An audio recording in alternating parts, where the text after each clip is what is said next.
program on RT America, Russia Today. And if you aren't familiar with that, yes, it is a state-sponsored media operation, the Russian government poking the American government in the eye. And I was happy to be a part of it for a mere 4 months before I was canceled, because at some point they had to realize, oh crap, this guy's not just against the American government, he's against the idea of government.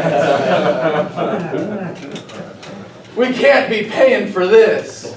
So I decided to go independent, and at the time, even then, it was great to know that there was such a community of people in the United States, behind me, in the world, and behind my activism, that it was possible for me to go independent then as Adam versus the Man, focusing on YouTube videos first, then a podcast. And by the way, we just hit 50 million views, 200,000 subscribers, freedom of platform.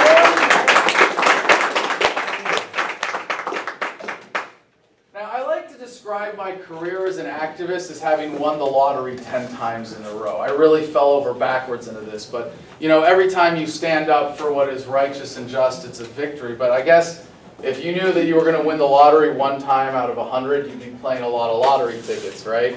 That's kind of what it's like for me in activism, that you take a lot of shots. You guys might be familiar with some of my, I hate to say greatest hits, because that sounds like I'm trying to be a rock band or something, but like the greater hits of my activism.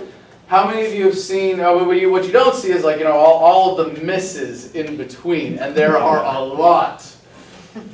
How many of you have seen the Jefferson Dance Party video from 2011? Yeah, okay, well that's actually not very many. Excellent, I get to tell the story, it's a little fresh for some of you. When they said that it was illegal to dance at the Jefferson Monument in Washington, D.C. Remember, this is the great champion of freedom of speech, Thomas Jefferson. And this happened because 3 years before I went there, a group of libertarians decided to have a silent flash mob dance party in the middle of the night to celebrate Jefferson's birthday. They go in with headphones, they go dance around the big statue, and they're asked to leave by the park police. And as one of them is leaving, she gets accosted by one of the officers for dancing out of the monument and gets arrested for this. And years later it came out from the appeals process that a judge said, freedom of expression exists, but it is not appropriately reverent enough of our statist God, Thomas Jefferson, for you to silently dance in the presence of his statue. So some activists more clever than myself decided to announce that we were having a civil disobedience dance party. And this is when I had my TV show, so I just swooped in to take credit for it and help promote it, right? And we're while we're there. By the way, one of the guys was at our event last night in Houston, Eddie Free, and one of the things he was doing with the cops was really funny. Like, well, if I'm like moving and it's like I'm dancing, but I'm not really in rhythm, does this legally qualify as dancing? Am I going to get arrested? And there was a couple who got arrested at the beginning of this. It was just swaying, like rocking back and forth. And they were the first ones to get arrested. So we all bust out. And if you've seen the video, you know that nothing I was doing would legally qualify as dancing. I mean, it wasn't much better than, but when you have Ice Cube in your ear and your headphones telling you can do it, put your back into it.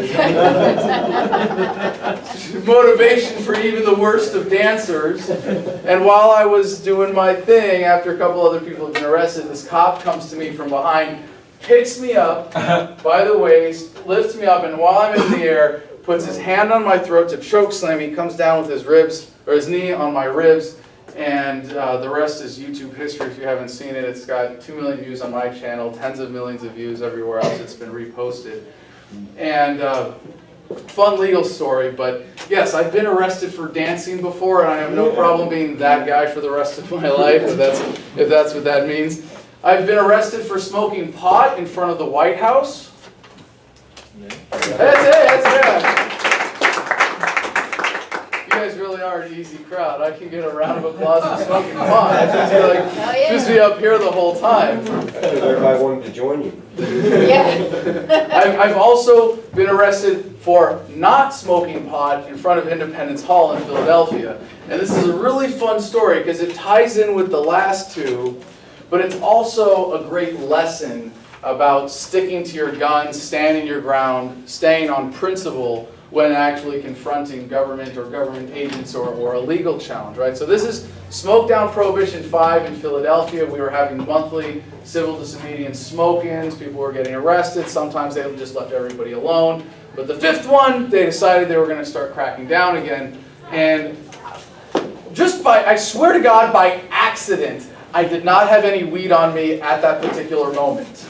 Okay, like I should have been ready. I should have had a joint behind my ear, been ready at 4:20, but I was coming in late from out of town, and so I was just running in. So I was speaking, I was on the microphone at 4:20, giving the countdown, 5, 4, 3, 2, 1, everybody lights up.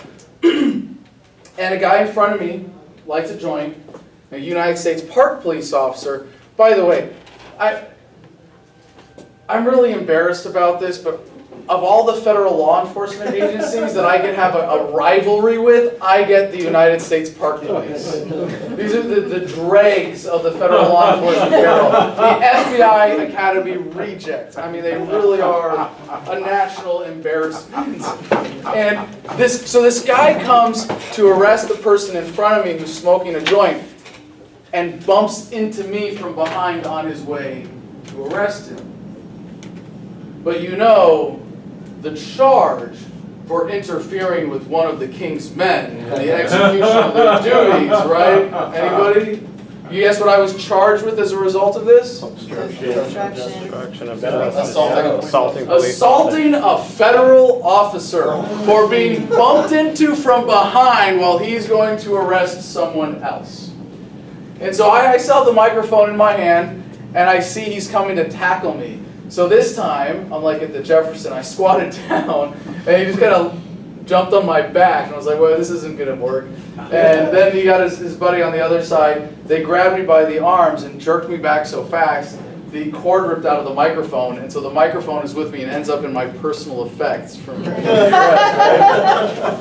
This was Saturday, and N.A. Poe, one of the organizers, was also arrested, but he was smoking pot and flailing a little bit. And it's like, oh, I assaulted you, right? That's, you know, the kind of charge. So he was also charged with assaulting a federal officer, and we ended up being put in solitary confinement together.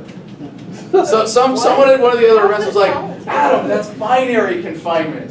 So it was the two of us in a solitary confinement cell in the special housing unit. It had 2 bunks, don't worry. But it was a cell in the area of the jail that was intended for solitary confinement, and we were confined to just the 2 of us, which is really strange, right? Now I think that was sort of their idea of punishing N.A. Poe by putting him in a cell with me for a week.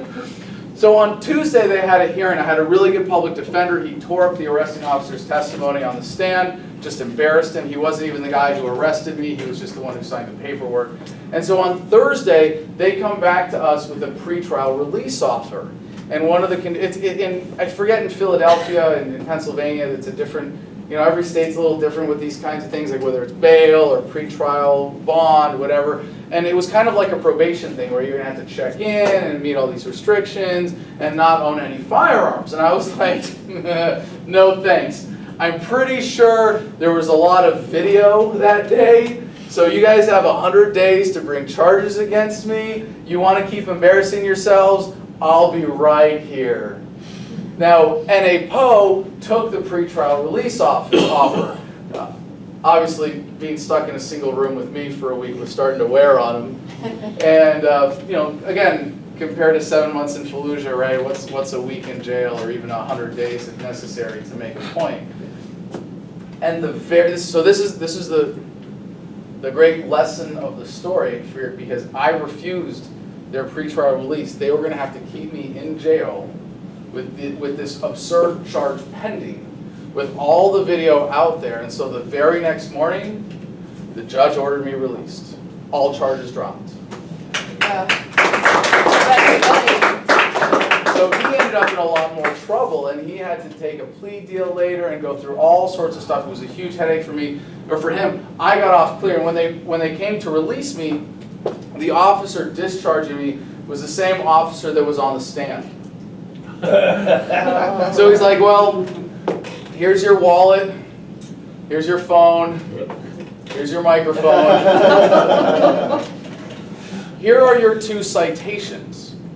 $350 each. One of them was like some kind of unlawful assembly, and the other one I think was looking at a federal officer funny, you know. Because the assaulting a federal officer, that's a felony. That's a felony charge. So he puts these 2 citations in front of me. He's like, I just need you to sign here and here. No. And I'm like, well, Let's go to court. if I don't sign, the only thing that you can do is arrest me and send me to jail. And I'm pretty sure the judge just ordered me released, so you would be defying the judge's orders if you sent me back to jail for not signing your tickets. So shove them. And I refused to sign, they let me go, and the trophy picture I had to post on social media then was 2 unsigned tickets and a microphone. I've never said it in that rhythm, but that sounds really good. Doesn't like tick turntables and a microphone. 2 unsigned tickets and a microphone. I'll just stop right there. Yeah. The reason this is a funny story that connects to the other 2, though, is when I was arrested for smoking pot in front of the White House, the officer, not the arresting officer, but the booking officer, was the same one who body slammed me at the Jefferson Memorial. And we had a fun little exchange about it, and he was like, hey man, I saw that arrest in Philly. Those guys really need to work on their technique, you know? So yeah, and you've gained weight since then, haven't you? But you might be most familiar with the relatively recent incident that ended up with me doing 4 months in jail, loading a shotgun for a YouTube video in the ironically named Freedom Plaza, 2 blocks from the White House in Washington, D.C., which led to a raid on my home, which was the 2nd time they sent more men after me than Osama bin Laden. The other time was for smoking a joint in front of the White House. When they raided my home, there were 2 helicopters overhead, an armored vehicle out front, a full SWAT team, 3 different agencies that we knew of represented, not counting the ones that were undercover. They actually had people in my home wearing ski masks. Now, this wasn't exactly a no-knock raid. It was more like, this is the police, open up! 1, 2, 3, battering ram. And I was asleep upstairs. I run to the top of the stairs in my shorts, and my dog, Baloo, is running to the door. Of course, you know what happens when police are in front of my dogs. But in this case, we got lucky because they started with a flashbang grenade. Oh my God. Flashbang grenade went off right under his butt and scared him upstairs so bad he went to his bed and gave up confronting the cops. I was like, Baloo, bed, bed, bed. And now I'm standing at the top of the stairs with green laser sights pointed at my chest.